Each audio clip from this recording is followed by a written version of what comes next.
This is Hino's Sport, bringing you that heat and that far. We keeping the foot on the what? On the next. We keeping the foot on the what? On the next. Now let's get on to it. All right, Stephen A. Smith. Don't tell me you done turned your ass back to Stephen A. Snake. Let me say it again. Don't tell me you done turn your rabbit ass back to Stephen A. Snake. How you gonna sit here and say that LeBron James and Anthony Davis are the best duo in basketball? So Kawhi Leonard and Paul George, they don't exist. Last time I checked, wasn't the Lakers and the Clippers 2-2 in the regular season?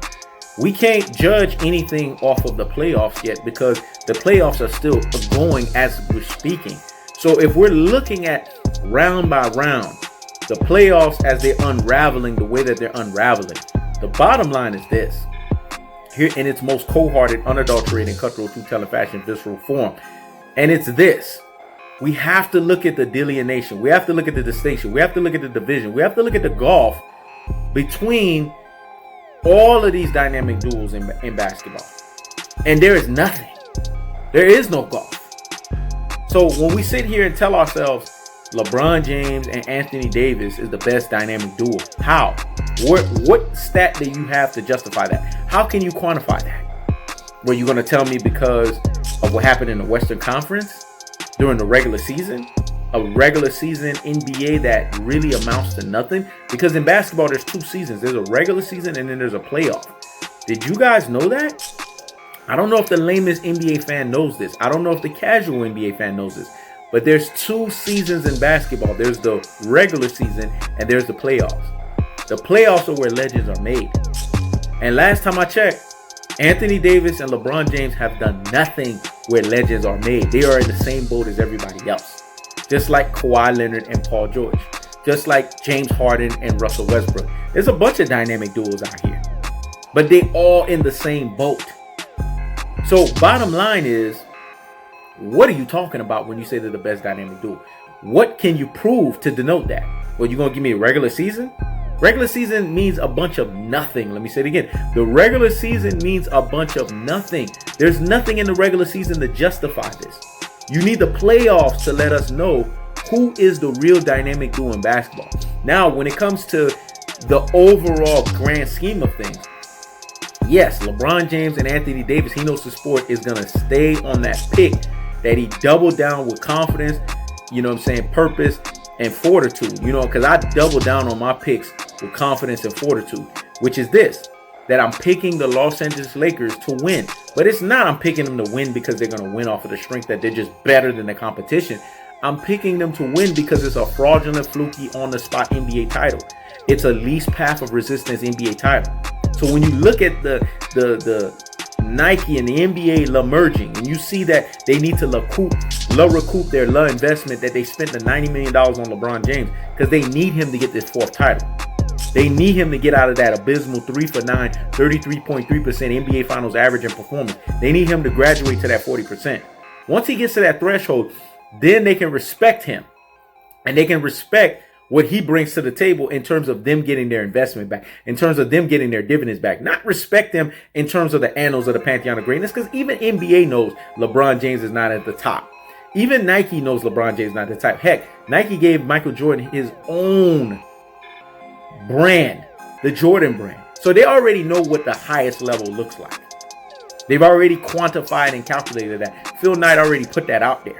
David Stern already told you Michael Jordan is the greatest basketball player to ever play the game. And Adam Silver has basically reciprocated that fact because he was David Stern's pupil or underling, so to speak. But the bottom line is this.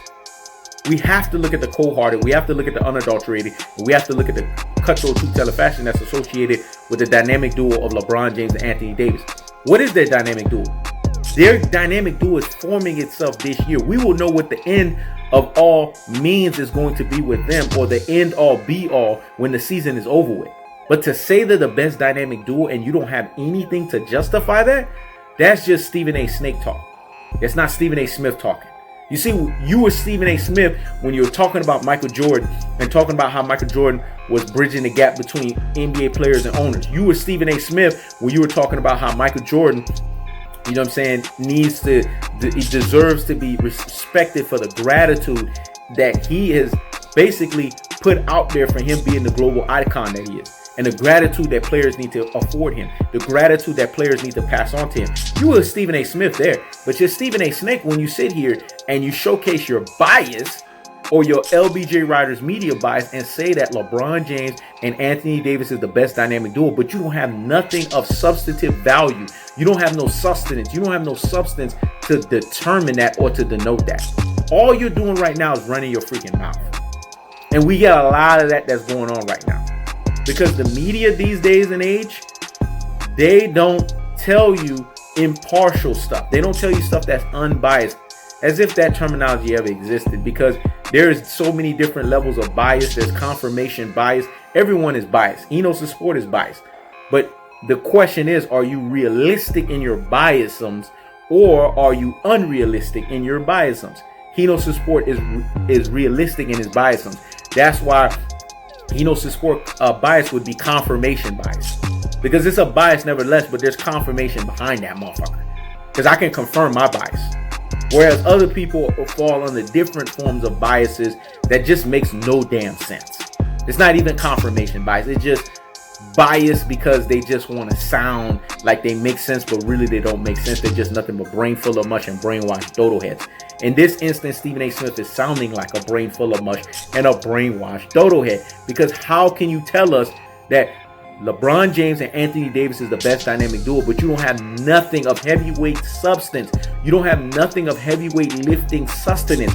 You don't have nothing of heavyweight lifting evidence and ultimate proof to denote what you're talking about. See, the Jay-Z terminology falls in line here. Men lie, women lie, numbers don't. Let me say it again. Men lie, women lie, numbers don't. And what does the numbers tell us? That LeBron James and Anthony Davis are trying to figure out what type of dynamic duo that they're supposed to be. That's the cold-hearted. That's the unadulterated.